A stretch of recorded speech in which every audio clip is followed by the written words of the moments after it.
Kasi dyan yung place feel. Baka sabihin nag-away tayo.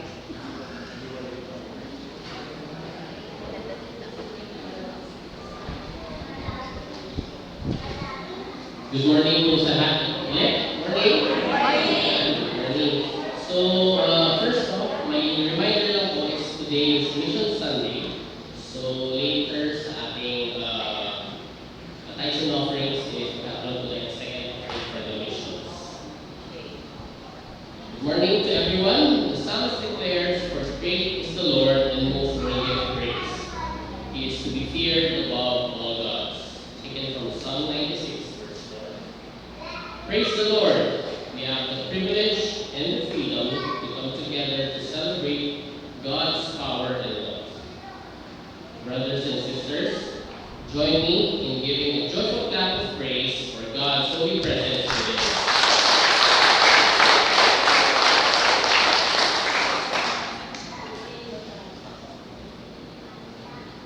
Beloved brothers and sisters, while Elder Nair is playing the prelude music, let us prepare our hearts to worship. In our silence, let us adoringly and reverently lift our highest praise to our loving God. For He alone deserves all praise and glory. Let us think about His awesome grace and immeasurable love for us, who did not spare His own Son, but delivered Him up for all of us from Romans 8:13. The nail-pierced hands of our Lord Jesus was the ultimate expression of His love for us. Let our hearts be forever grateful to our beloved Redeemer, our Lord Jesus, who brought us into His marvelous light, so that we may walk in the newness of life. In this hour of worship, with God's amazing power, may He give us the passion to share the good news of salvation to people who need a Savior. And may the Holy Spirit enable us to walk with Him in righteousness and godliness.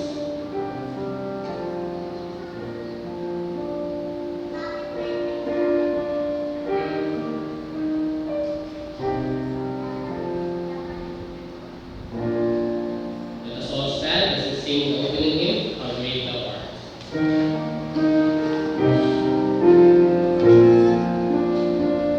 O Lord my God, when I in awesome wonder consider all the works Thy hands have made, I see the stars, I hear the rolling thunder, Thy power throughout the universe displayed. Then sings my soul, my Savior God to Thee.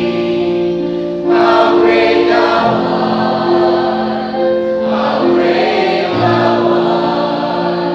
Then sings my soul, my Savior God to Thee. How great Thou art, how great Thou art. When through the woods and forest glades I wander, and hear the birds sing sweetly in the trees. When I look down from lofty mountain grandeur, and hear the brook, and feel the gentle breeze. Then sings my soul, my Savior God to Thee. How great Thou art, how great Thou art. Then sings my soul, my Savior God to Thee. How great Thou art, how great Thou art.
sustainer of life and the source of every blessing.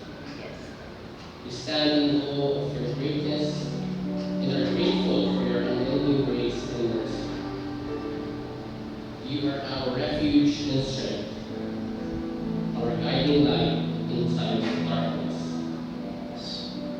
We adore you for your faithfulness, your grace, and your unending mercy. As we gather in your presence, we lift up our voice in praise, acknowledging your greatness and the profound gift of your salvation through Jesus Christ.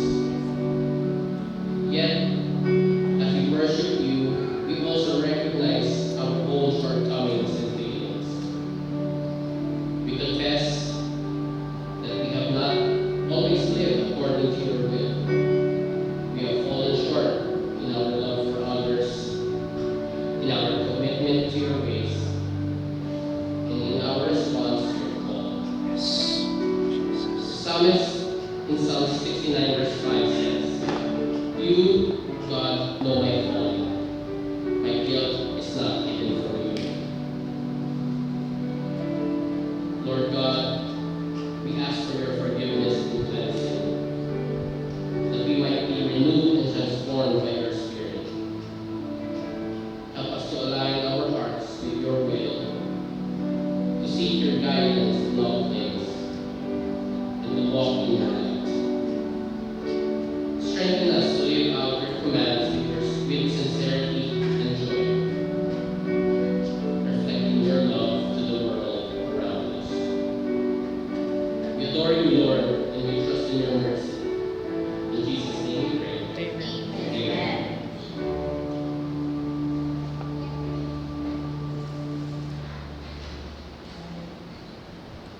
Mga minamahal, ating pagbalik tanawin ang mga katuruan tungkol sa ating pananampalatayang Kristiyano na ipinaliliwanag sa atin ng Katekismo Heidelberg tungkol sa magal na hapunan araw ng Linggo. Ang tanong, ang tinapay at alak ba ay nagiging tunay na katawan at dugo ng Kristo? Hindi. Kung paano ang tubig sa bautismo ay hindi naging dugo ni Kristo at hindi nakapag-aalis ng mga kasalanan, kundi isang tanda at iyakan ng lamang ng Diyos. Gayun din naman ang tinapay ng banal na hapunan ng Panginoon ay hindi nagiging tunay na katawan ni Kristo, kahit na tinatawag itong katawan ni Kristo sang-ayon sa kalikasan at sa lingwahe ng mga sakramento. Let us continue worshiping God through our songs of praise and worship.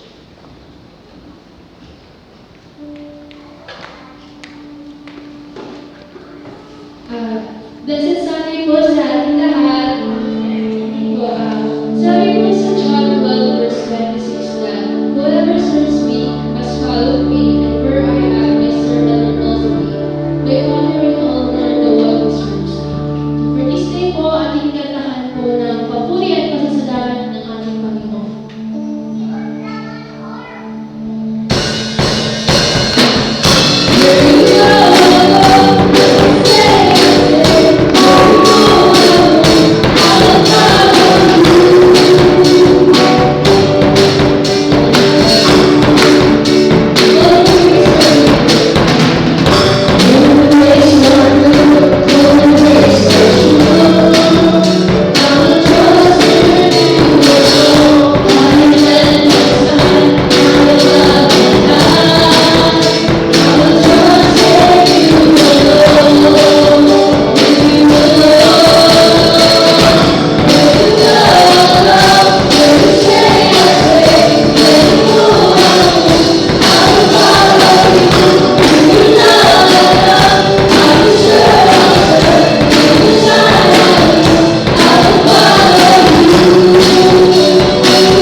here, Pastor.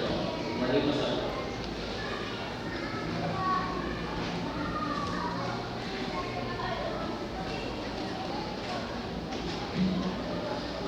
Mga kapatid, isang mapagpalang araw na lang sa inyo lahat. Good morning. And I'm grateful to the Lord for this opportunity that He has given us today.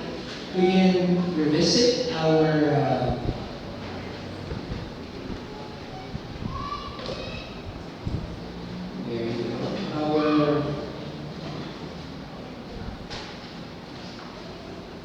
theme for the third quarter of this year, which is again entitled Committed to Righteousness and Justice. And again, for this specific Sunday, we will be focusing on our passage found in John chapter 6, verse 60 to 71. Our message for today is entitled Not Everyone Walks the Way. But before we start again, I would just like to invite each and every one of you to take a please rise. As we read and give glory and honor to the word of the Lord, let us begin from verse 60 of John chapter 6. Can everybody read?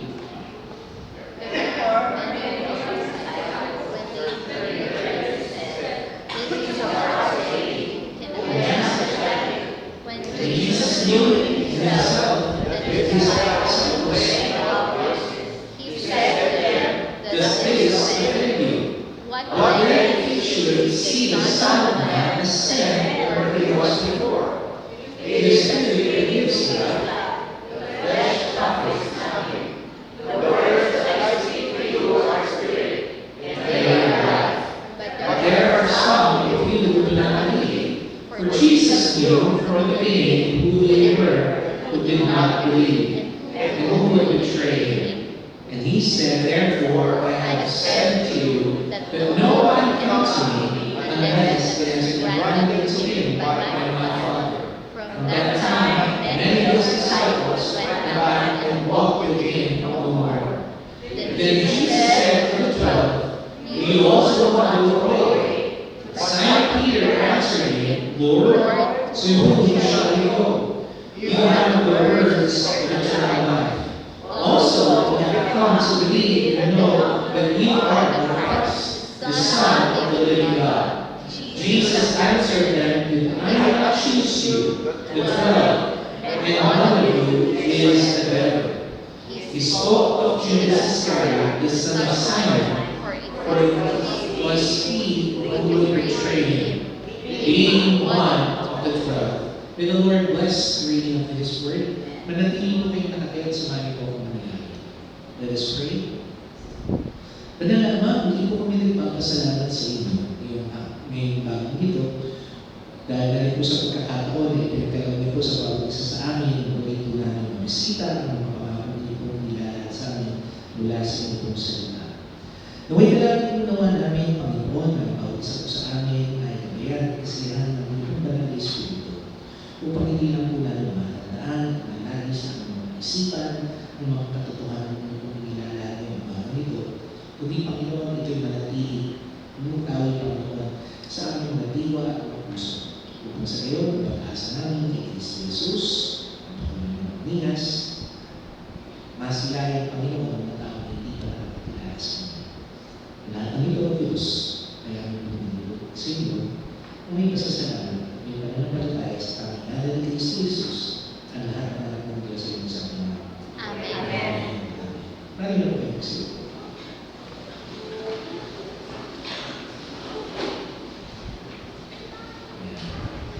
Alam naman po natin na marami pong pagkakataon talagang mahirap ang mamuna o maglingkod sa ministeryo sa church. Alam din naman po natin na every ministry faces difficult times as well. It's just given. Marami pong pagkakataon pero there will be times when things are up and there will be times when things are down. And during those times, there are ministry leaders who are continually doing what they can to see that the ministry will not lose support, and supporters. In fact, those who are called in the leadership position in the church and in other Christian ministries are doing all that they can to ensure the continued success and the growth of the ministry. Kasi responsibilidad ito na inihatang sa atin ng Panginoon, alam po natin, nagagawin po natin lahat ng ating makakaya para magtagumpay ang ating paglilingkod sa Diyos at sa Iglesia. Ngayon, matagpat po tayo sa ating paglalata in John chapter 6. Makikita po natin dito na tila mabaliktad ang ginagawa ng ating Panginoon Jesus. Jesus seems to be doing all that He can instead of gathering people in the ministry, He was driving away people.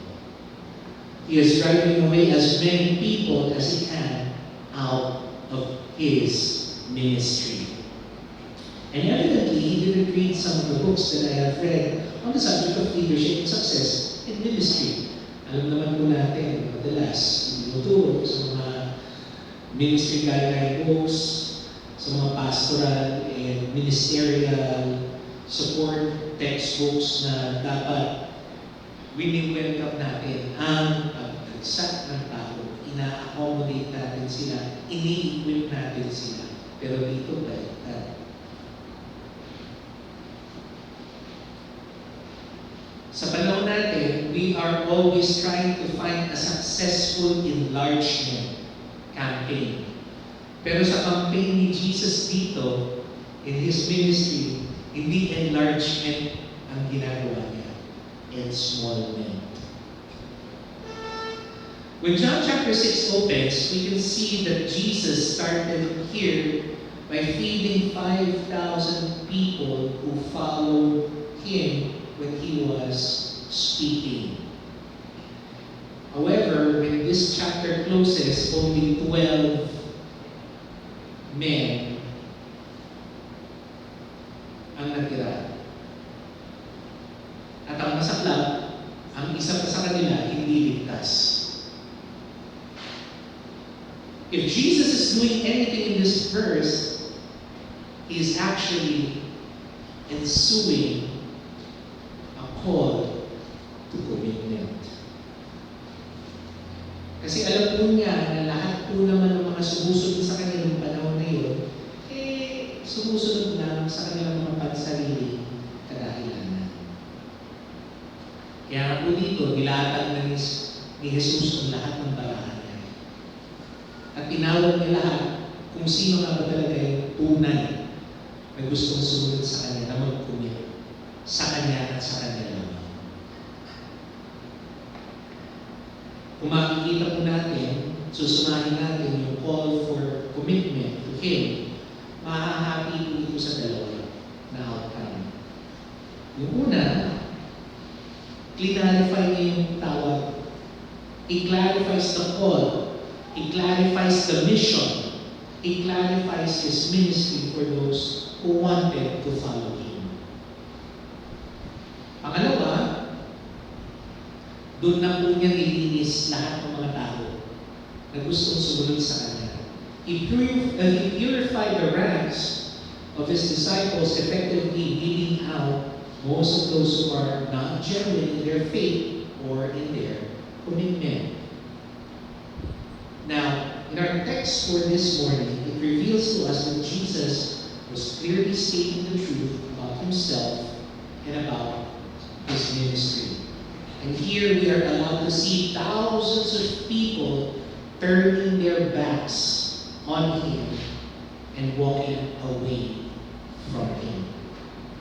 Makikita po natin specifically in verse 66 ito, that after the crowd leaves, Jesus immediately turns to His 12 disciples in verse 67 and asking them a personal commitment question.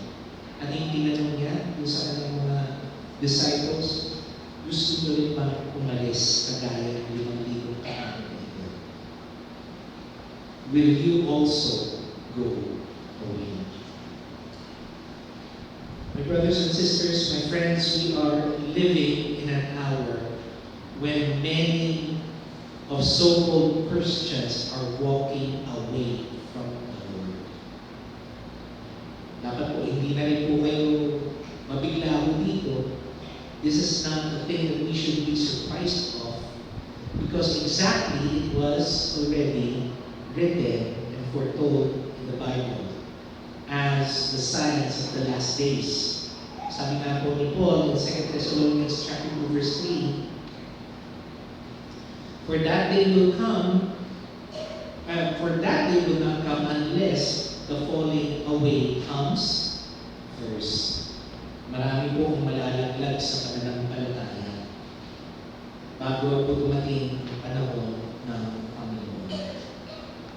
We are also told that in the end times, men will have a form of godliness, but denying the power thereof.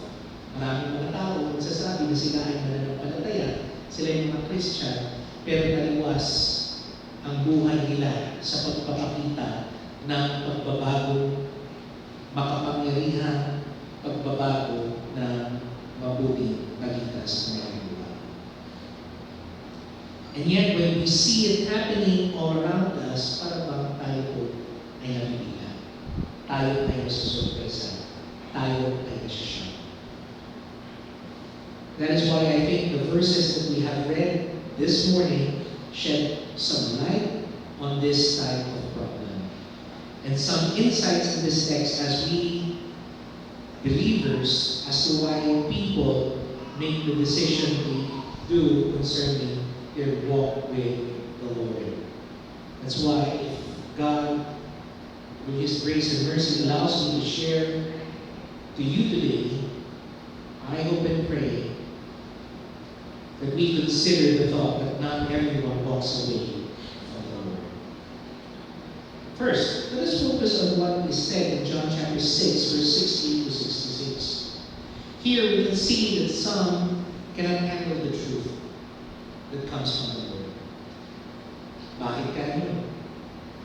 Bakit maraming mga tao ang hindi matanggap ang katotohanan nila lahat ni Jesus?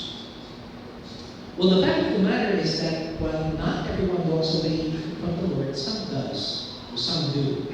Why is that? Because if we take this passage as a clear answer to the question, it becomes clear that not everyone can handle the truth. First, let us look at the hostility that was building up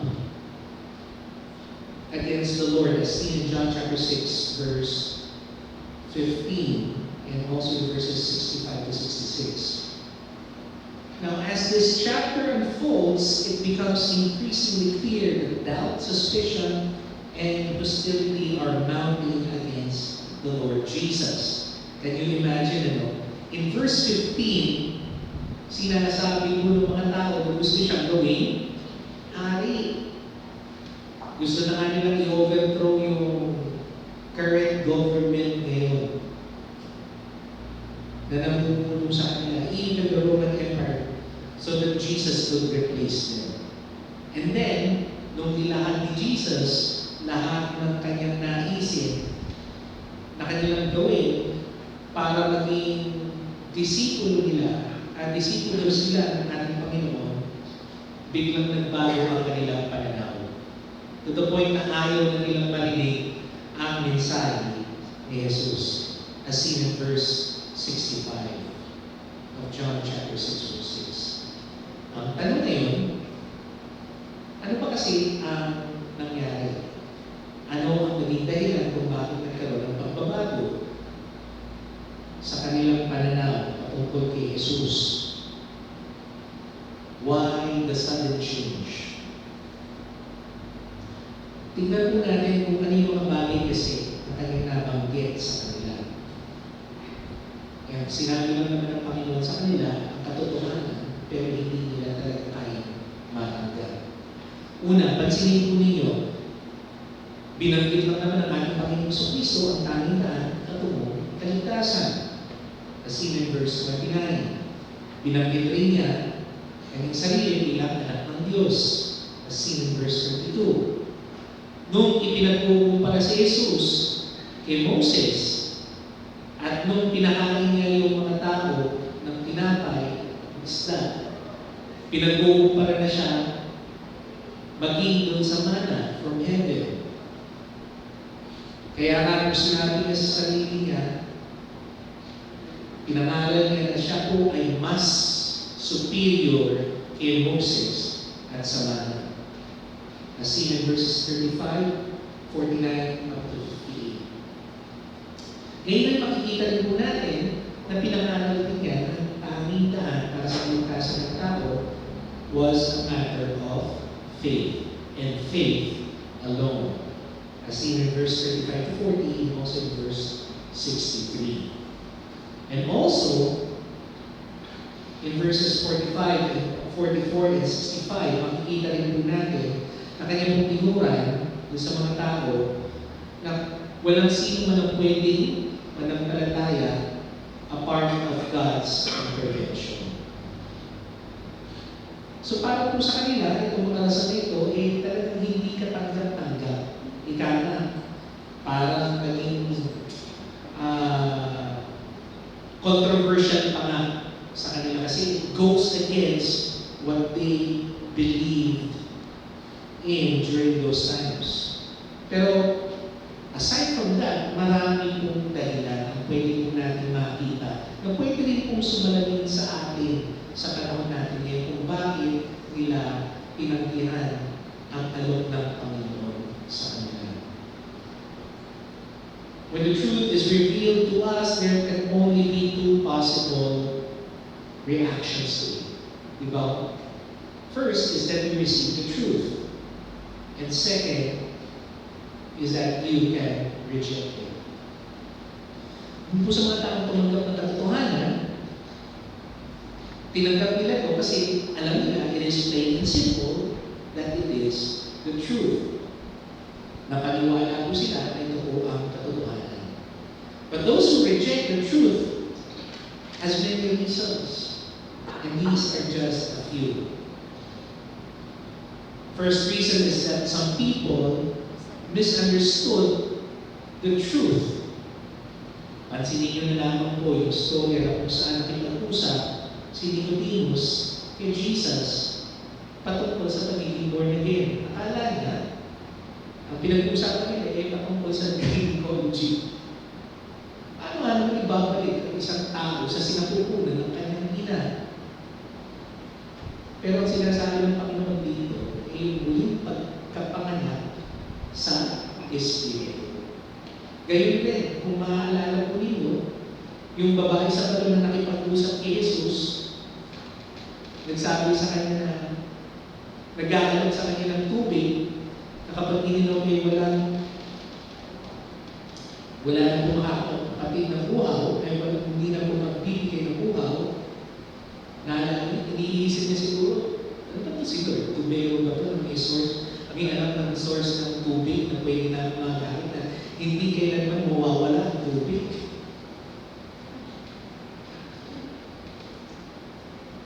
Pero ang sinasabi ng ating Panginoon dito ay yung tubig ng buhay. The water of life. Kung maaalala nyo rin, yung lalaki, may kapansanan na nag-aantay dun sa pool of Bethesda, niisip niya na i-rescue siya ni Jesus eh. Nabibigbitin siya, nadali siya dun sa pool para may lugdog yung kanyang katawan para siyang malakad.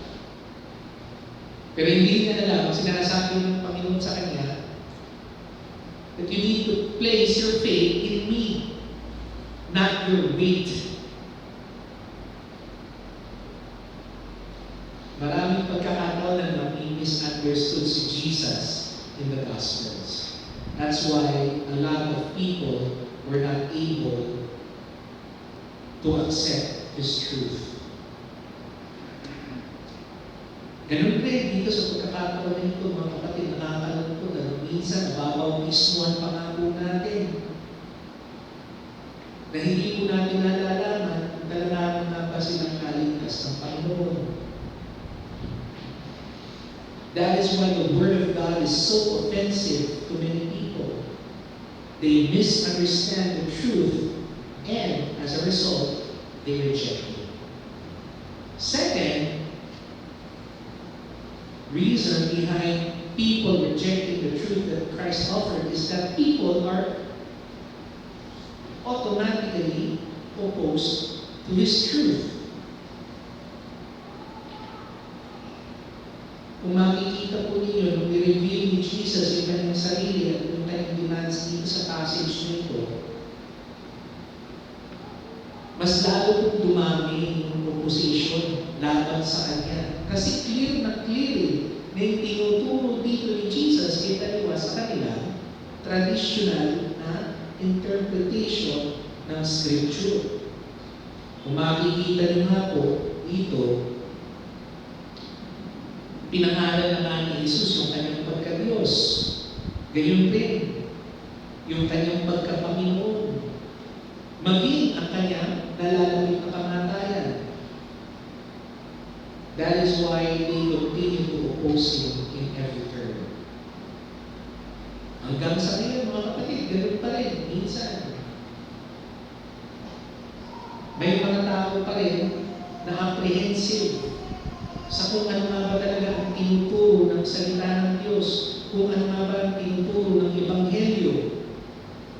Kasi para sa kanila, ang hirap tanggapin ang katotohanan ng tanging si Jesus lang ang daan para sa kaligtasan. Na tanging si Jesus lang ang kinikilalang maglilikha ng buong sanlibutan. Na tanging si Jesus lang ang siyang nakapagliligtas. Para sa kanila po, mga kapatid, napakahirap pong tanggapin ang katotohanan nila. Mas mahirap pa sa kanila mag-invento ng kasinungalingan kaysa sa maintindihan nila ng gusto kung ano yung direktang sinasabi ng Panginoon. At marami rin naman sa kanila na tumanggi sa katotohanan ng pinapangalan ng Panginoon ang bulag, kaya ito ay nireject. Pansinin po ninyo. Marami po doon sa mga Hudyo ang humiling sa Panginoon na magpakita ng mga mirakulo bago sila maniwala. Sabi nila, show us and we will believe. Kaya nung kung pinakain niya yung 5,000 katao mula po sa 5 piraso ng tinapay at 2 isda, doon lamang po nabuhayan ng loob ng mga tao yun na maniwala. Nakita po nila yung milagro and they already surmised that they had somehow miraculously seen all of His power, and yet they continue to be blind on who Jesus was. When He made His claims and issued His call to the commitment, that they were unable to see the truth because they were blind. Nabubulagan po sila. Ngayon din po mga kapatid, hanggang sa ngayon, marami pa rin po mga tao na nabubulagan pa rin patungkol kung sino nga ba talaga ang ating Panginoon. Tututustos naman po talaga, all men are blind to the truth unless their eyes are spiritually and supernaturally open by the intervention of God. That is why so many people reject the truth and embrace the lie because they are simply blind to the truth. And fourth, ito po yung madalas na nagiging dahilan kung bakit nire-reject ng mga tao yung katotohanan ng Kristo, is that some people want only the experience but not the expectation. Dito makikita natin nung nasatisfy na ni Jesus yung gutom ng mga tao nito, doon na sila nabilib kay Jesus. To the point na marami na po silang claim rin na ginagawa patungkol kay Jesus. In fact, they wanted Jesus to prove that he was greater to Moses, as seen in the accounts of verses 22 to 31. They were just looking for something that satisfied their flesh, that made them feel good about themselves. All that they wanted was the experience. Ang intention nga po nila because of that was to make Jesus the next king. They wanted to be following the next king. They wanted the miracles, they wanted the sensation. However, when Jesus began to talk about his expectations and issued a call to commitment, doon na po sila tumalikod kay Jesus. Bakit kaya? Kasi gusto lang naman nila yung excitement na dala ni Jesus at that very moment with no commitment. Nakakalapot nga pong isipin na madalas ito po ang mentality ng mga churches ngayon. There are many today who are just wanting a religious experience but without the expectations. Gusto lang nilang mag-serve batay sa kung ano yung pwede nilang makuha sa kanilang pagsaserve. Without any concern to giving glory to God and doing His will. Gusto lang nila ma-entertain, gusto lang nila ma-excite, without the commitment that comes along with the proclamation of the truth. Nakakalungkot pong isipin ng mga kapatid na kadalasan pong characteristic ng mga growing churches, ng mga mega churches today, mapapansin ninyo, liit ng kanilang pagkakaunawa sa mga Bible doctrines. Na requirement po para mas lalong tumatag ang pananampalataya. All that they are doing is emphasizing on the entertainment of the flock. To further enhance their experience. Alam niyo po, kailangan lang naman po natin talaga para sa church, para po ito mag-succeed, hindi po nakasalalay sa kung gaano po kagaling ang worship leader, ang worship band.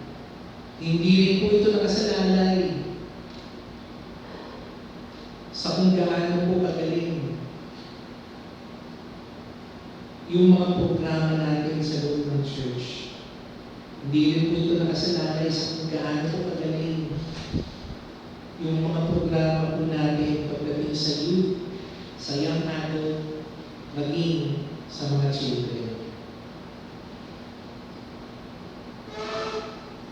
Ang kinakailangan po natin pag-ibayuhin mga kapatid, yung pagiging tapat po natin sa pag-commit po natin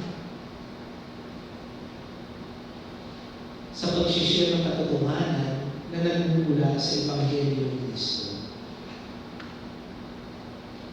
Secondary na lang po ito mga kapatid, pero po ang primary na bagay na ginagawa po natin is for us to enhance how we relate the gospel to the church in a deeper, in a much more monumental level. We will be able to achieve what God is calling us to do. Again, let me just remind you that people who walk away from the things of God is indeed selfish. And they are only concerned about themselves and how they feel. So try to imagine how the disciples felt when the multitudes walked away. From a very successful feeding program of 5,000 people, they were thinking, ako, ang turnout nito, maraming tatanggap kay Christ. Pero baliktad, after the 5,000, feeding of the 5,000, walang nangyari. Kung nagsimula silang 12, they ended up staying the same.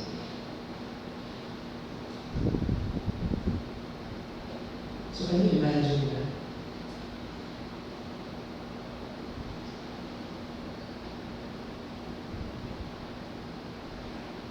That's why, my brothers and sisters, though wala pong natira doon sa 5,000 na yun, at tami lamang pong natira yung mga disipulo, mapapansin pa rin po natin na mayroon pa rin pong nakamo talagang committed pa rin sa Diyos. However, not everyone can handle the truth. Because sometimes the truth is tough. Sometimes the truth makes demands on our lives.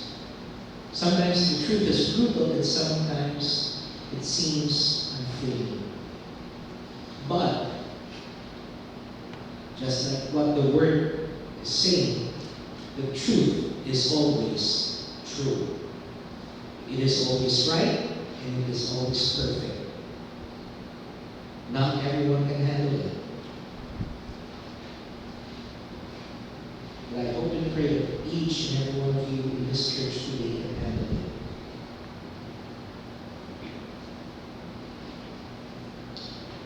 Now, as we go further, let us proceed to John chapter 6, verse 64 and also verse 17, which tells us that all cannot hide from the truth of the Lord.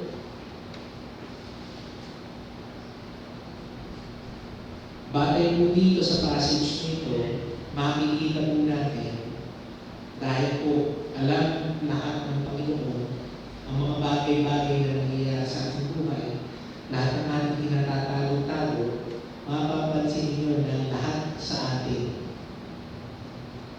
ay para bang nakalagay sa isang glass display. Nakitang-kita ng Panginoon.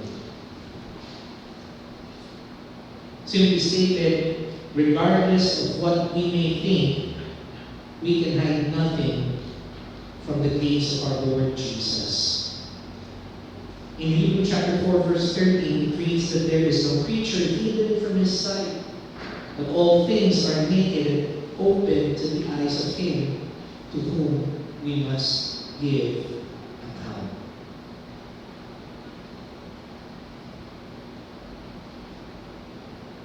That is why in this passage, specifically in John chapter 6, verse 26 to 27, and also in verse 64, we see the truth that Jesus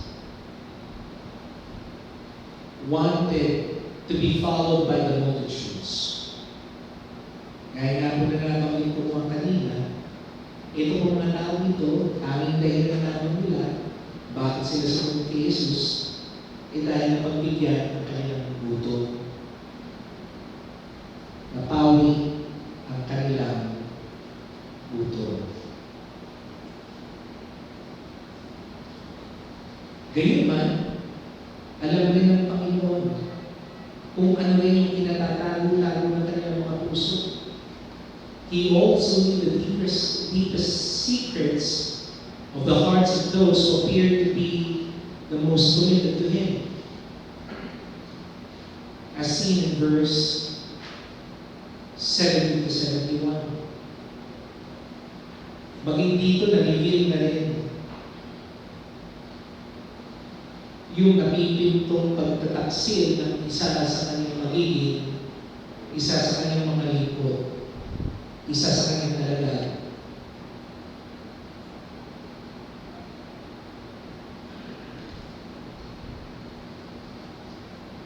Kaya nga po tunay, tanging wala pong naitatago sa ating Panginoon. Nothing is hidden from the Lord.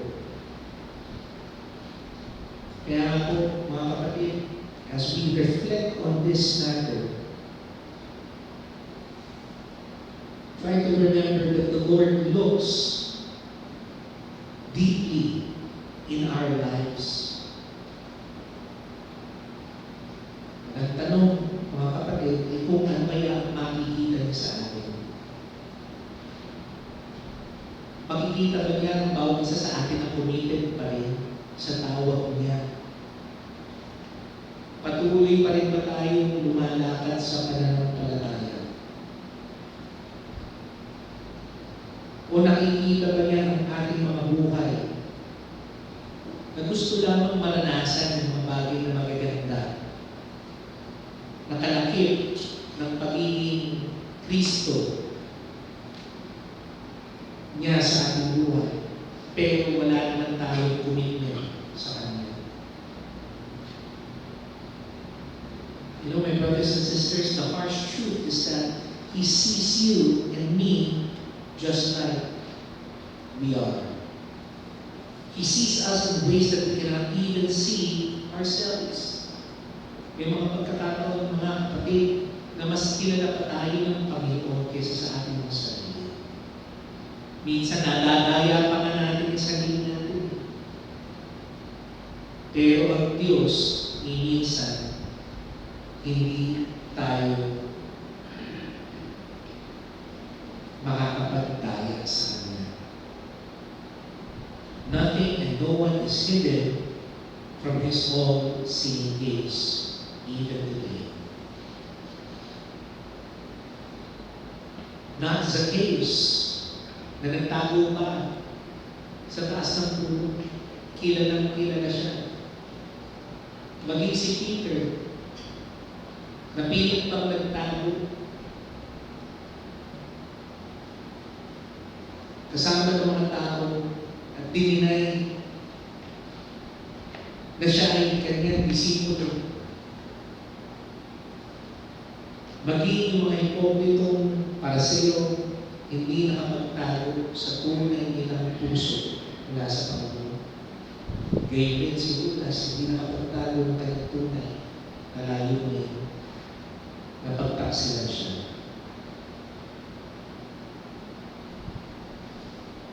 Alam niyo, kung tutustusin niya, yung 11 kapwa niyang alagad, nagawa niya, i-deceive. Kaya gulat sila kung nalaman nila na si Judas mismo ang siyang magkakagulo sa Panginoon. Wala silang idea na peki pala siyang mananampalataya. That's why, my friends, let me just remind you today that you and I live in a glass house which the Lord looks at.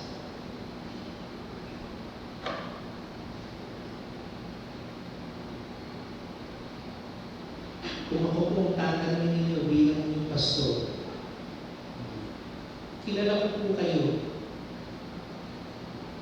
sa pangalan, sa itsura, sa panlabas na pag-uugali, pero hindi ko nakikita ang laman ng mga puso. Gayon rin, hindi niyo po nakikita ang laman ng aking puso.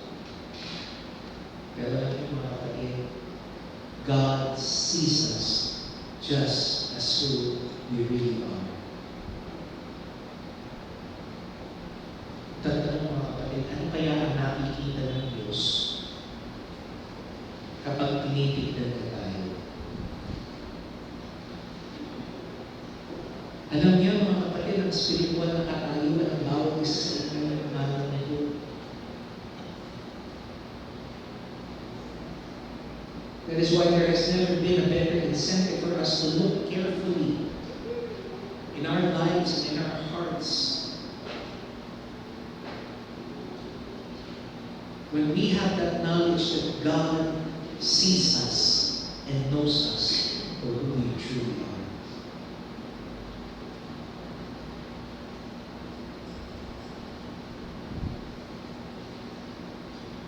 And lastly,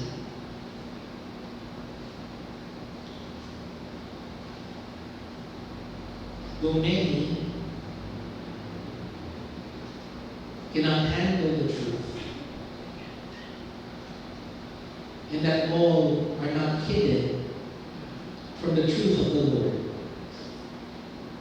but I am truly blessed that whom He had chosen cannot walk away from the truth that comes from Him.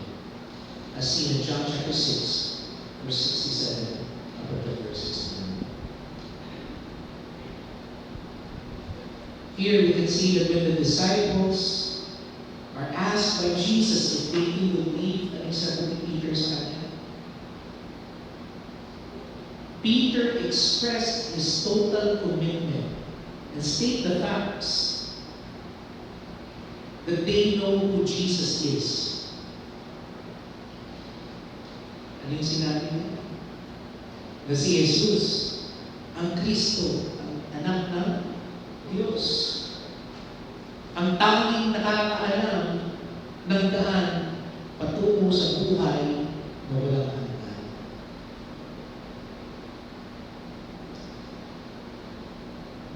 Here we can see that Peter had taken a step that many in this day had not and could not take.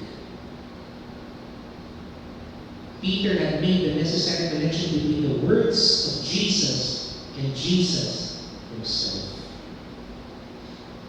That is why, my brothers and sisters, to truly receive Christ is to receive His Word. Let me repeat that again. To truly receive Christ is to truly receive His Word. Kasi maraming magsasabi na kapag nililin nila ang isang tao to receive the Lord, akala nila prayer lang yun. But no, you can truly receive the Lord when you truly put your faith and trust in the Word of Christ. To accept His promises, to accept the reality of who He really is based on His Word.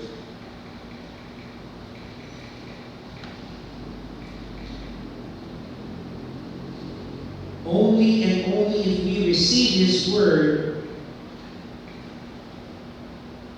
is to receive Him fully. Hindi mo pwedeng tanggalin si Kristo at ang Kanyang salita.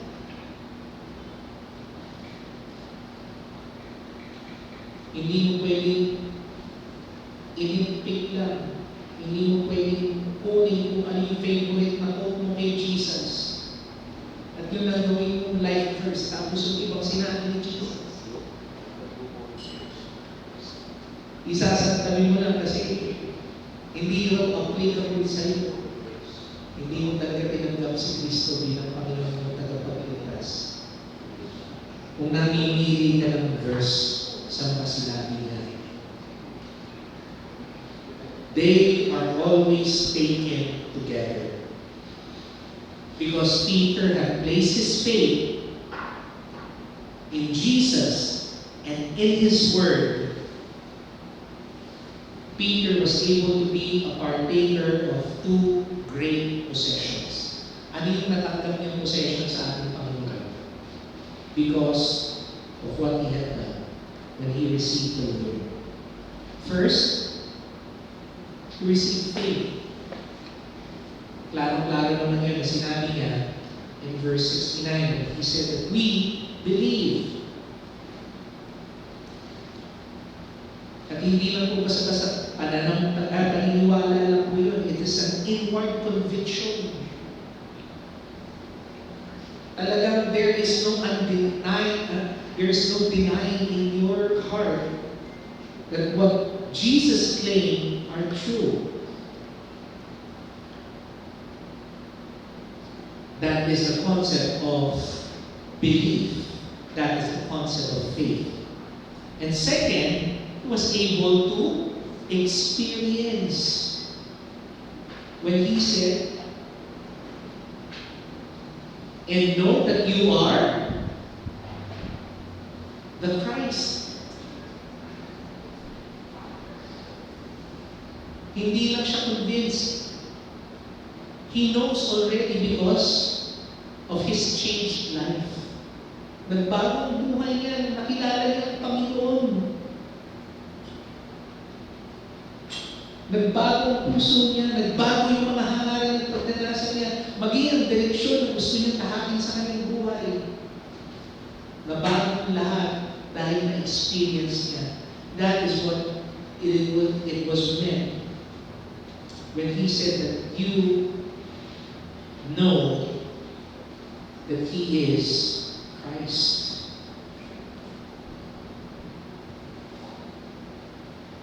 My brothers and sisters, Peter knew how his life had been changed, and this was enough to make his state with confidence that he will not walk away. Pero hindi po nangangahulugan ng mga kapatid na naging perfecto yung kanyang paglilingkod sa Panginoon, yung kanyang journey with Jesus. Tandaan pa rin po ninyo, maraming pagkakataon, nag-fail siya. And oh boy, ang dami ng failures. May punto pa nga na kung saan tinalikuran niya si Jesus. Pero kagandahan naman mga kapatid, kung saan po siya tumalikod, muli siyang nanumbalik. He didn't truly walk away forever from Jesus. My brothers and sisters, one of the best definitions that I have heard of what a Christian should really be is that a Christian is a person who cannot walk away from Christ. Kasi alam niyo mga kapatid, kung talagang naranas at inanas niyo talaga ang presensya ng Panginoon, ang kapagilan ng Panginoon sa inyong buhay, kung naranasan niyo ng lumakad sa liwanag ng kanyang kadakilaan, kung natikman niyo na ang kanyang kabutihan sa buhay ninyo, kung na-experience niyo na ang lahat ng mga best na pwedeng maibigay sa inyo ng Panginoon sa buhay niyo, alam niyo mga kapatid, na kapag natikman niyo yung mga bagay niyo, wala na kung makapagbibigay pa, kung makapag-satisfy pa, makakapag-substitute pa ng mga bagay na naranasan niyo sa Panginoon dito sa mundo nito.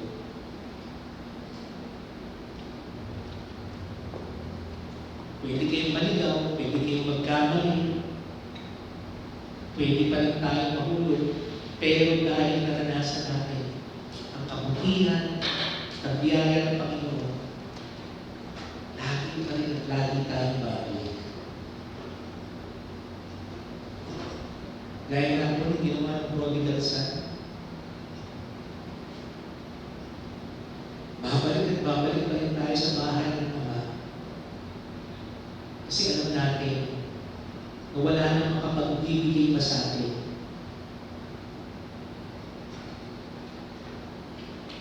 ng pagmamahal at pagpapala na pwedeng ibigay ng mundo ito, kundi tanging ang ating Panginoon Jesus.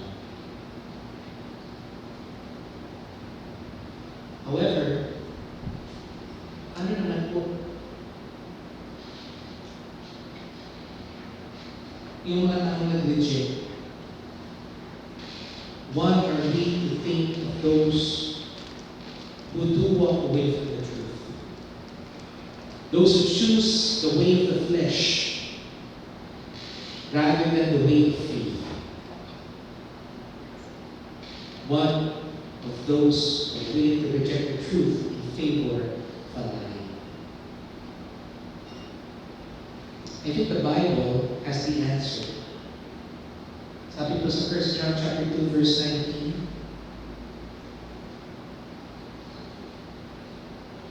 they went out that they might be made manifest, but none of them were of us. Again, my brothers and sisters, you may see some people inside the church that could have fallen away from the faith.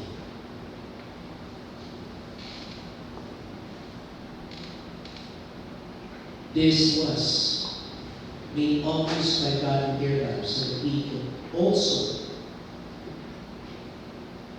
be warned.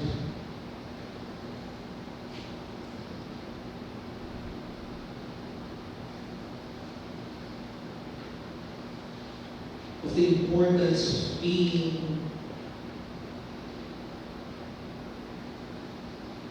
in our toes, to always examine our lives. If we are still committed to the call of God, to righteousness and His justice.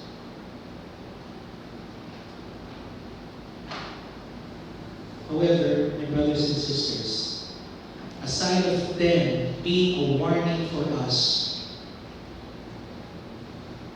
the Word of God also is calling us for those whom have tasted and seen the goodness of the Lord and yet rejected Him, to show love for them. However, if their decision has been final and made, leave them in the hands of God. In Titus chapter 3, verse 10, Paul reminded us by saying, reject a divisive man after the first and second admonition.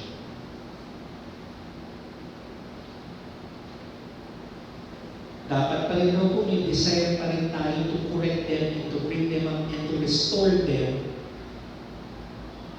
to our Lord Jesus Christ. But if their hearts are settled in rejecting Christ, then definitely we should also stop, insist, and let the Lord Himself work through them. So as we conclude our message for today,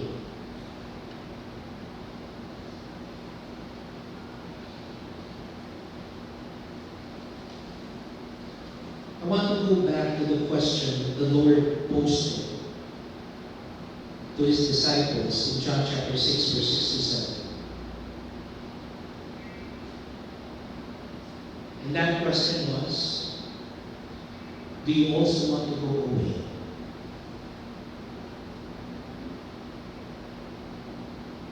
I praise God that not everyone here in this church walks away from Him. In fact, some people in this church today are totally committed to the Lord and to His will for their lives. And I hope and pray that each and every one of us, though sometimes failure, though sometimes we fall, would still be committed to the Lord and in fulfilling to do His will in our lives. However, on the other hand, some people continue to hear the claims of Jesus and the demands of the gospel, and they just walk away. They go off in search for a better deal, or something more agreeable to their flesh. My prayer for those who are committed to Christ, committed in His righteousness and justice, will continue to reach out to these people, showing them grace and mercy, until the Lord again works His restorative power to them and for them. My hope and prayer is that every one of us will stay and not go away. Let us pray.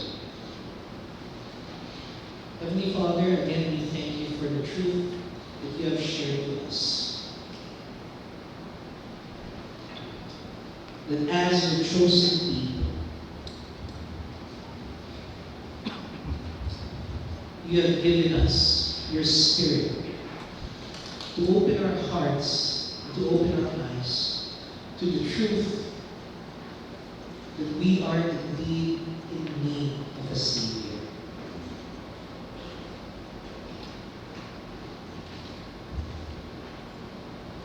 Thank you, Lord Jesus, for allowing us, dear Lord God, to come to you. Just as the Father draws us near to you,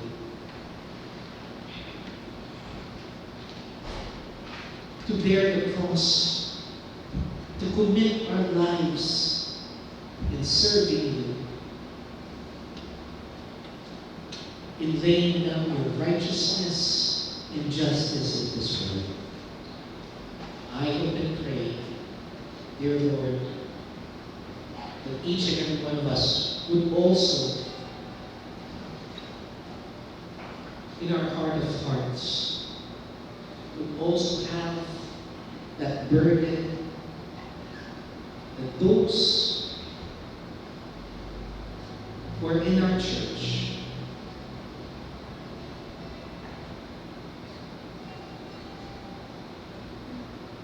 who are not, in obvious reasons, rejecting Christ, who are still continually living as if they were believers, but living a double life. We pray for them, Lord God. We pray that they will be restored. We pray, dear Lord God, as a loving church, help us to impose your admonition upon them. Lovingly and gracefully,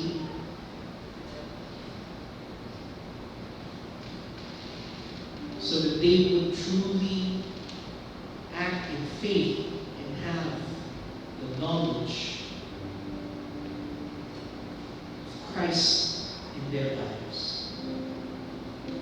All of this, Heavenly Father, we ask of your prayer, faith and thanksgiving. In the mighty name of Christ Jesus we pray. Amen. Amen.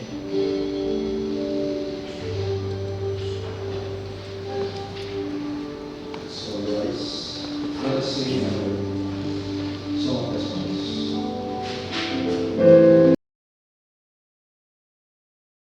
Let's sing a song. Let's sing our prayer.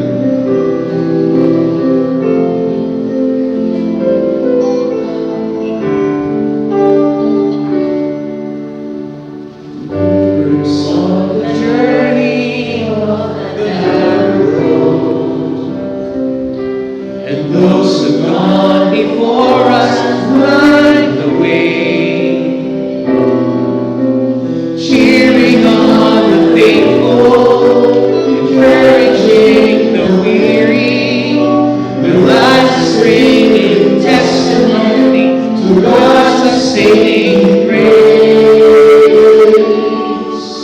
Surrounded by so great a cloud of witnesses, let us run the race not only before the prize, but as those who have gone before us, let us give to those behind us the heritage of faithfulness passed on to godly life.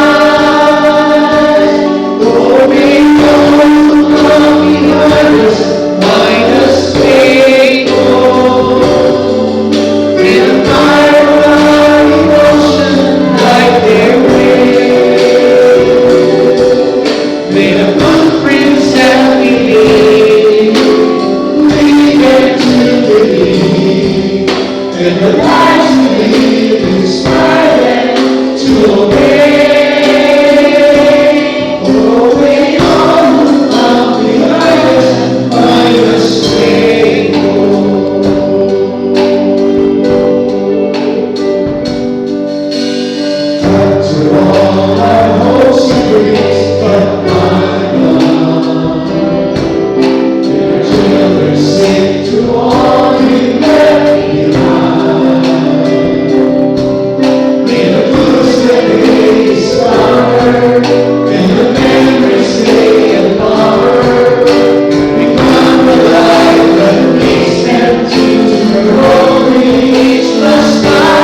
brothers and sisters.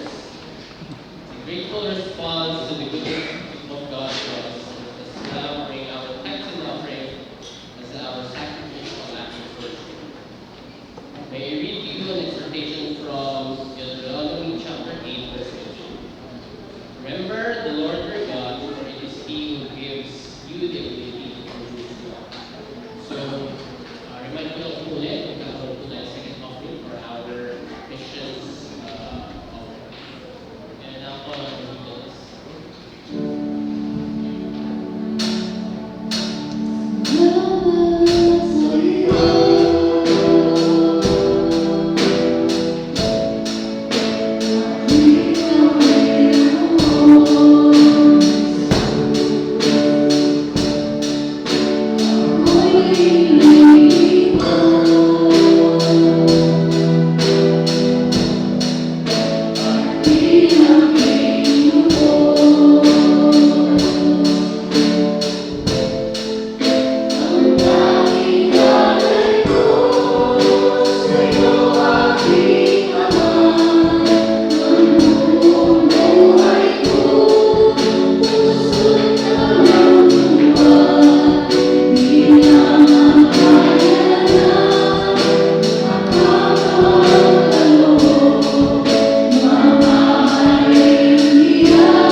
Let us pray. Lord God, as we bring our offerings before you today, we are reminded of your words in Deuteronomy chapter 8, verse 18. But remember the Lord your God, for it is He who gives you the ability to produce wealth. We acknowledge that all we have comes from your generous hand. You have blessed us with skills, resources, and opportunities, and we are grateful for your provision. With these gifts, we seek to honor you and further your kingdom. May our offerings be used wisely to support your work and to serve those who need. Guide us in our stewardship and help us to remember that our wealth and resources are ultimately a reflection of your grace. We offer these gifts with grateful hearts, trusting in your continuing provision and guidance. May they be a testament to your goodness and a means to spread your love. In Jesus' name we pray. Amen. Let us all stand to sing our song of Jesus.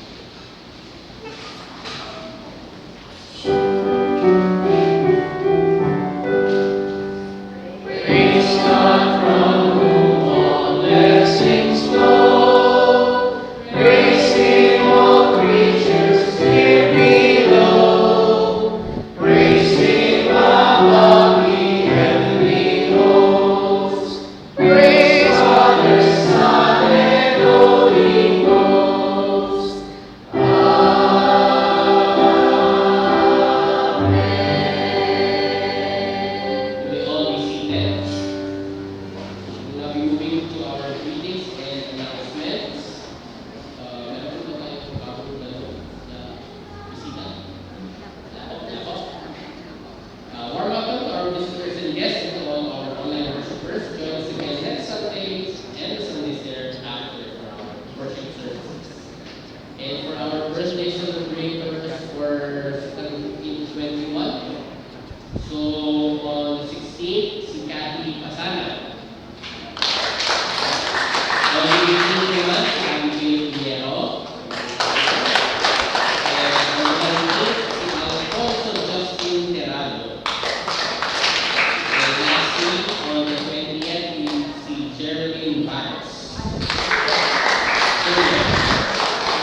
announcements. Prayer Ministry invites you to join the prayer meeting every Wednesday at 10 o'clock in the morning here at the Sunday School room sa likod. And send in your prayer request to Deacon Lea Cuevas. Customize Deacon Lea. Yun. And next up is Reformation Day celebration. This will be on October 27, Sunday, at Neapolitan Brittany Function Hall. So, dyan siya. Brittany naman. Yung Brittany dyan. Okay, so yun. Papunta po sa atin ng lapis. So, wala po tayong worship service dito yun. Lahat po ay nandun sa Neapolitan. So, please register to Deacon Josie Esposio kung mag-attend po yung Deacon Josie kung dun po sa likod. And please order your commemorative t-shirts also kay Deacon Josie. Tama? So, for the prices, sabi ko sa screen from... Okay. Bababa kayo ba? Or basta? Bababa. Okay, very good. So, prices will change. Okay, from XS, extra small, to XL is 170. And then 2XL hanggang sa 5XL, lalagyan lang ng 40 pesos. So, magiging 210. So, hanggang extra large is 170. Again po, XS to XL, 170. Then 2XL to 5XL, 210. Ang daming X. Basta yung XL. XXX yung madami. Yan. Okay. So, please register and order kay Deacon Josie po. And other announcements, pat-bless po tayo dyan sa Reformation Day. So, bring your own lunch. And Reformation Day Praise and Worship Team practice 3 p.m. today here. Ito po. So, nangyayari po lahat ng kasama. And also, Reformation Day Choir practice 3 p.m. naman sa likod. Sunday School room, 3 p.m. naman. Yung mga kasama. And also, lastly, panawagan for the volunteer teachers para sa mga Sunday Schoolers. Please coordinate with Deacon Michelle Rivero. Ayun, nasa likod din. So, mga may gift or gusto mag-test ng kanilang patience. Yan, saan po ay sa Sunday Schoolers, teachers. Para mababa yung mga pasensya. And meron pa po ba? Other announcements? Wala na po. Sige po. Tinatawagan ko po sila sa wait. Po? Deacon's training. Kailan po? Today. Anong oras? After the service. Okay. Sige po. Meron pa po? Meron pa? Wala na po. Last. Sige po. Wala na po? Okay. Sige po. Let us all stand. Let us all prepare for the meeting.